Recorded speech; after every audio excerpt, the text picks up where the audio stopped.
20 सालों के अंदर जनसंख्या दुगनी हो गई और 1.25 लाख सरकारी स्कूल बंद हो गए। तो हम किस दिशा में जा रहे हैं? और अभी पिछले इस न्यूज चैनल पर जो भी वक्ता ने कहा वो उसकी अपनी राय है, जिसकी पुष्टि नेशन न्यूज इंडिया नहीं करता। किस दिशा में जा रहे हैं? और अभी पिछले 5 साल का आप डाटा देखेंगे तो 50% से ज्यादा इंडस्ट्रीज भारत की बंद हो गई है। साथ ही साथ जो लोग नकली राष्ट्रवादी हैं, बात भारत की करते हैं, जितने लोग विदेशों में जाके बसे हैं, अगर उसकी सूची देखोगे तो दंग रह जाओगे। वही जातिवादी मनवादी मानसिकता वाले लोग 90% भारत को छोड़ के विदेशों में जाके बस गए, जो हमारे बच्चों के हाथ में तलवार दे रहे हैं। हमारे बच्चों को वो लोग कांवड़ सेना के सेवा में, कांवड़ में जाने के लिए प्रोत्साहित करते हैं। आप कभी देखना, कांवड़ लेने के लिए उनके बच्चे नहीं जाते।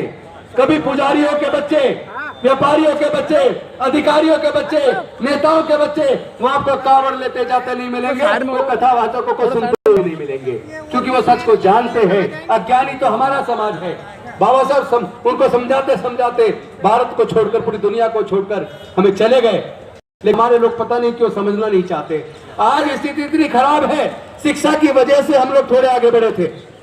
क्योंकि आपको याद होगा गुलामगिरी में किस तरीके से भारत के इतिहास को ज्योतिबा फूले जी ने वर्णित किया, और साथ ही साथ उन्होंने बताया ज्ञान बिना मति गई, मति बिना नीति गई, नीति बिना गति गई, गति बिना धन गया। धन के अभाव में हमारे लोग गरीब और गुलाम हो गए, मजबूर हो गए। और ये जो सारा नुकसान हुआ, ये अविद्या की वजह से हुआ। इसी अविद्या की वजजह से हमारे लोग 2 साल गुलाम रहे। लेकिन बलाउ डॉक्टर बाबा साहेब अम्बेडकर जी का, जिन्होंने हमारी गुलामी की जंजीरों का न केवल तोड़ा, सरकारी नौकरियों में रिजर्वेशन देकर हमारे आगे बढ़ने का रास्ता खोला, शिक्षण संस्थानों में रिजर्वेशन देकर हमारा हायर एजुकेशन का रास्ता खोला। लेकिन अभी तो आजादी को कुछ लंबा समय नहीं हुआ था। अब से करीब 40 साल पहले विपरीत दिशा में सरकारों ने षड्यंत्र के तहत, मनोवादी व्यवस्था के तहत हमारे आगे बढ़ने के रास्तों को फिर से बंद कर दिया है। और आपको उन्होंने गर्दन को इस तरह काटा है, एकदम एक झटके में नहीं काटा, रहता है, धीरे धीरे रहता है। धीरे धीरे हमारा सब कुछ छिन गया और हमारे लोगों को पता भी नहीं चला। हमारे लोग जज बने, इंजीनियर बने, कलेक्टर बने, साइंटिस्ट बने, प्रोफेसर बने, ब्यूरो, राष्ट्रपति तक बने, मुख्यमंत्री बने, चीफ जस्टिस ऑफ इंडिया बने। लेकिन उसके बावजूद, इतने सारे पढ़े लिखे विद्वान होने के बावजूद, जो डॉक्टर अम्बेडकर देकर गए थे 70% छिन गया है, 30% बचाव छिनने वाला है। आपको पता नहीं है क्या? आपको तो सबको पता होगा। अभी 69,000 वैकेंसी उत्तर प्रदेश की सरकार में निकली थी।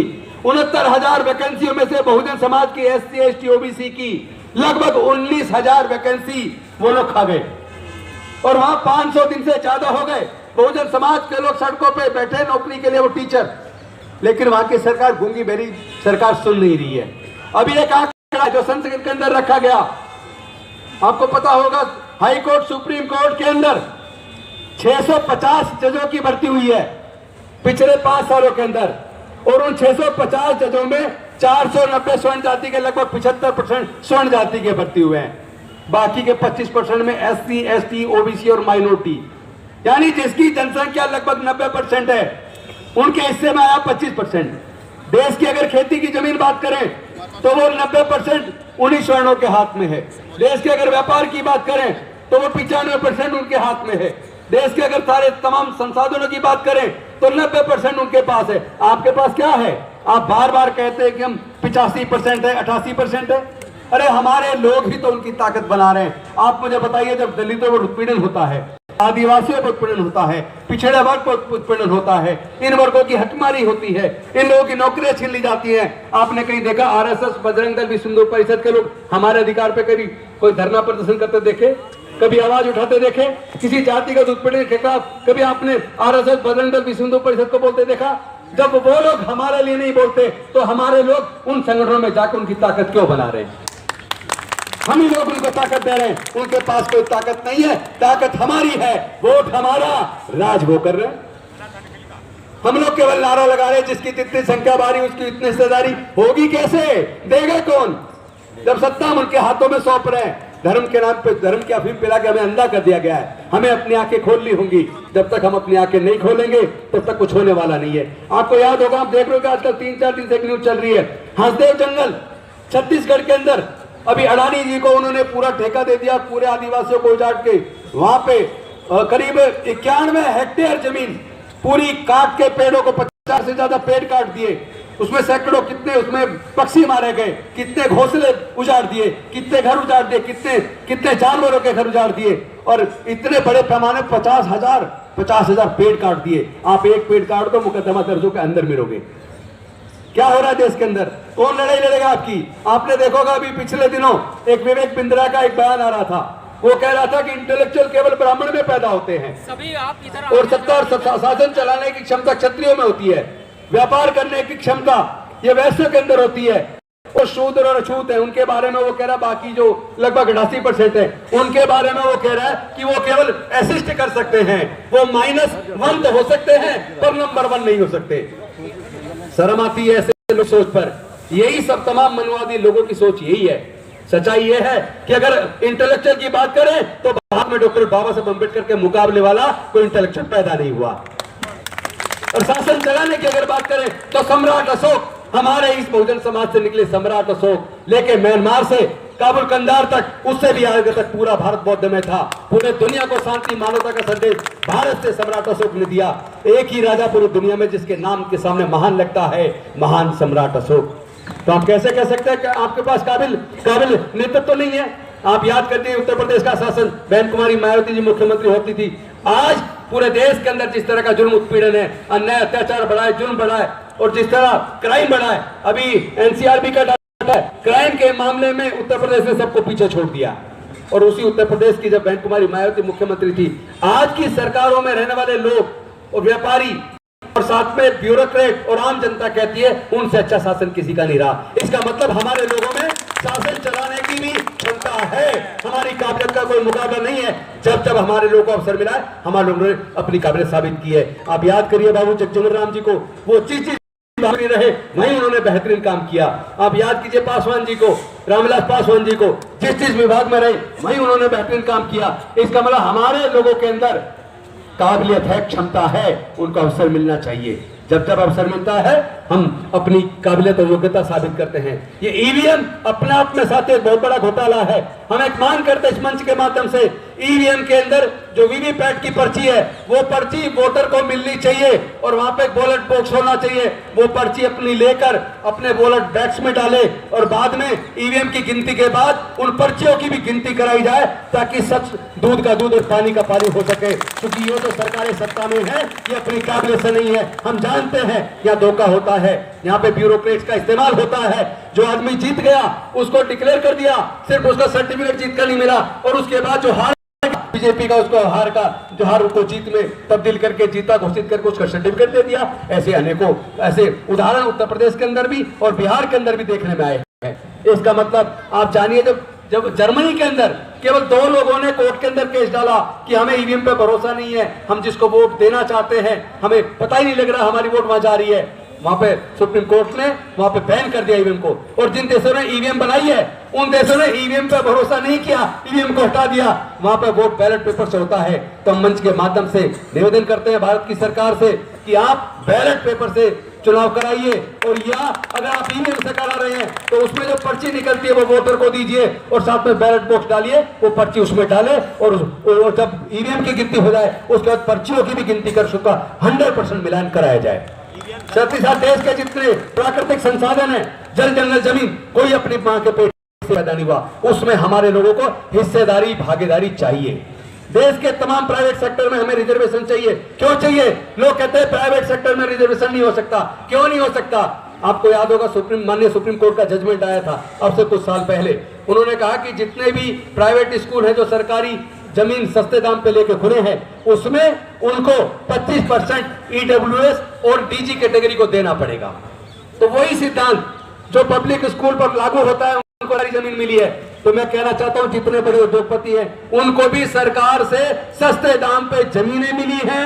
जनता का पैसा जो बैंक में है वहां से लोन लेकर, सरकार से जमीन लेकर उन्होंने अपने उद्योग खड़े किए हैं। तो इसका मतलब उनका उद्योग केवल उनके दम पे नहीं है, उसमें सरकार की मदद है, जनता का पैसा है। इसलिए देश के लोगों को उनकी संख्या के हिसाब से उनको रिजर्वेशन उसमें मिलना चाहिए।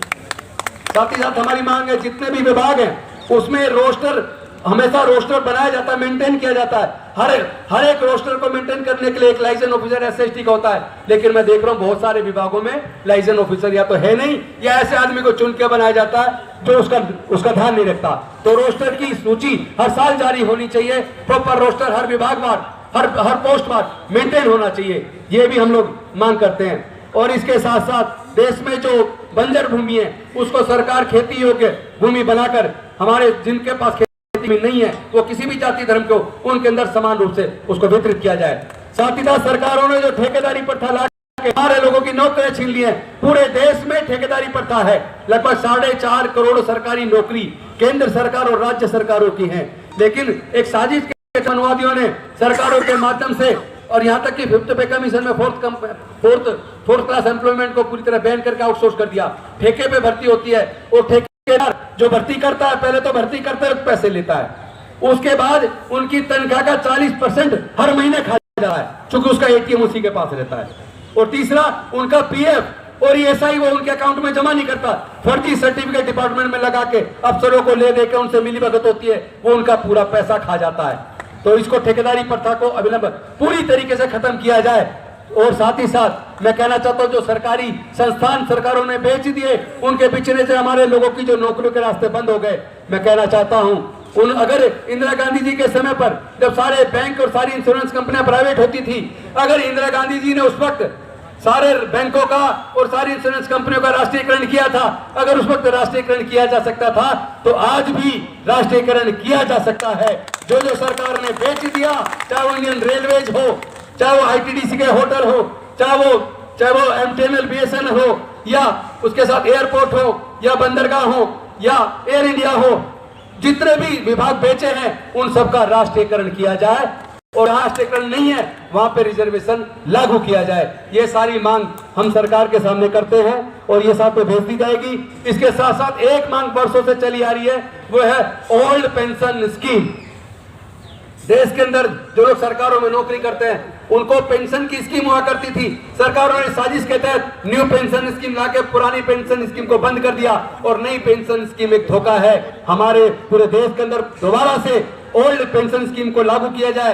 पूरे देश के जितने भी कर्मचारी हैं पूरे देश में जाके इसकी मांग कर रहे हैं, धरने प्रदर्शन कर रहे हैं। सरकार गूंगी बहरी बन के बैठ गई है, उनको आंखें खोलनी चाहिए। और जो जिस तरह हमारी पहलवानों के साथ हुआ, जिस तरह हमारी दलित बहनों के साथ हुआ, जिस तरह इंदर मेघवाल या दूसरे हमारे समाज के लोग की हत्या हो रही है, ऐसी हत्या पे सरकारें तुरंत सख्ती से कार्रवाई करें, 3 महीने के अंदर चार्जशीट दाखिल हो, और उसके साथ साथ फास्ट ट्रैक कोर्ट के अंदर मुकदमा चला के 6 महीने के अंदर सजा सुनिश्चित की जाए। इन सब मांगों के साथ हम अपील करते हैं कि जो बाकी वक्ता है वो समयबद्ध तरीके से अपनी बात रखेंगे। कहने को बहुत कुछ है, लेकिन मैं औरों का समय बांध रहा हूं और मैं कुछ ज्यादा समय ले लूं तो वो भी अच्छा नहीं होगा। मैंने बीच में इसलिए बोला था कि ये मांग सबके सामने आ जाए। अभी 5 वक्ता हो रहे हैं मेरे बाद, उन वक्ता केवल 5 वक्ता होंगे, समयबद्ध अपनी बात रखेंगे, उसके बाद हम समापन करेंगे। और साथ में मैं अपनी टीम को कहना चाहूंगा, जैसे ही समापन हो वो जो प्रसाद है और पानी वो सब में वितरित करेंगे। और साथ में असली मांग जो इस धारा प्रभाव बोलने में मेरी निकल गई, वो है पृथक निर्वाचन क्षेत्र। डॉक्टर बाबा साहब अम्बेडकर जी ने अंग्रेजों से अपने तर्क से उनको समझाकर राउंड टेबल कॉन्फ्रेंस के माध्यम से पृथक निर्वाचन हासिल कर लिया था, डबल वोट का अधिकार देश के अछूतों के लिए हासिल कर लिया था। लेकिन गांधी जी अनशन पर बैठ गए और उसी तरह का छल डॉक्टर बाबा साहब अम्बेडकर जी के साथ गांधी जी ने किया। जिस तरह का छल आप जानते हैं हिरण्यकश्यप के साथ हुआ, जिस तरह का छल राजा बलि के साथ हुआ, उसी का जो आर्य अनार्यों के बीच का जो युद्ध है, जो देवासुर संग्राम है, उसी तरह का सरंग डॉक्टर बाबा साहब अम्बेडकर के साथ हुआ। उसी तरह जिस तरह एकलव्य का अंगूठा काटा गया, तो ये बार अंगूठे काटे जा रहे हैं, चाहे एकलव्य का कटे, हमारा कटे या किसी और का कटे, ये अंगूठा काटना बंद होना चाहिए। और हम चाहते हैं पृथक निर्वाचन क्षेत्र दोबारा बने, क्योंकि पृथक निर्वाचन क्षेत्र बाबा साहब इसलिए थे कि अछूतों के प्रतिनिधि जीतकर संसद विधानसभा में जाएं और उनको केवल अपने ही समाज के लोग चुने ताकि वो उनकी आवाज बन सके। लेकिन गांधी जी के अनशन के बाद उस षड्यंत्र में जिसमें हमारे पूरे समाज को कत्लेआम करने की धमकी गई, तो बाबा साहब को हमारे साथियों ने कहा, बाबा साहब के साथियों ने, कि अगर पूरा समाज कत्ल कर दिया जाएगा, जड़मूल नाश कर दिया जाएगा, तो ये पृथक निर्वाचन लेके फिर क्या करेंगे। तो मजबूरी में उस दुखी मन से डॉक्टर बाबा साहब अम्बेडकर जी को 24 सितंबर 1932 को पुनः पैक्ट करना पड़ा, जिसमें पृथक निर्वाचन की बजाय संयुक्त निर्वाचन क्षेत्र मिले। और संयुक्त निर्वाचन में आप जानते हैं केवल को एससी नहीं चुन रहा, एससी एसटी को एससी एसटी नहीं चुन रहे, बल्कि सब लोग चुन रहे हैं। तो हमारे सच्चे प्रतिनिधि नहीं मर पा रहे, वो अपनी पार्टी लाइन पे, अपनी विधानसभा में, संसद के अंदर हमारे समाज के खिलाफ प्रस्ताव पास हो जाते हैं, वो चुप बैठे रहते हैं। इसलिए हमें सच्ची भागीदारी चाहिए, सच्चा नेतृत्व चाहिए और सच्चे प्रतिनिधित्व चाहिए। उसके लिए प्रत्येक निर्वाचन क्षेत्र का होना जरूरी है। एससी एसटी को केवल एससी एसटी के लोग चुने और पूरे देश को 2 क्षेत्रों में बांटा जाए। एक तो एससी एसटी की 131 सीट है संसद की, तो 131 क्षेत्रों में पूरे भारत को बांट दिया जाए। उन 131 को चुनने के लिए केवल एससी एसटी वोट डालें और 131 से बच के जितनी बाकी सीट बचती हैं जनरल की, उतने क्षेत्र में भारत को बांटा जाए। उनको फिर जनरल सब लोग जितने भी रहते हैं उस क्षेत्र में, चाहे एससी हो चाहे जनरल हो, वो वोट डालें, उससे वो जनरल के चुने जाएं। तो जो एससी के 131 चुन के जाएंगे वो सच्चे प्रतिनिधि एससी के होंगे। तो ये पृथक निर्वाचन क्षेत्र की मांग इस मंच के माध्यम से हम आज फिर से दोहराते हैं। बहुत बहुत धन्यवाद। नमो बुद्धाय, जय भीम, जय भारत। शुक्रिया सर। इसी बीच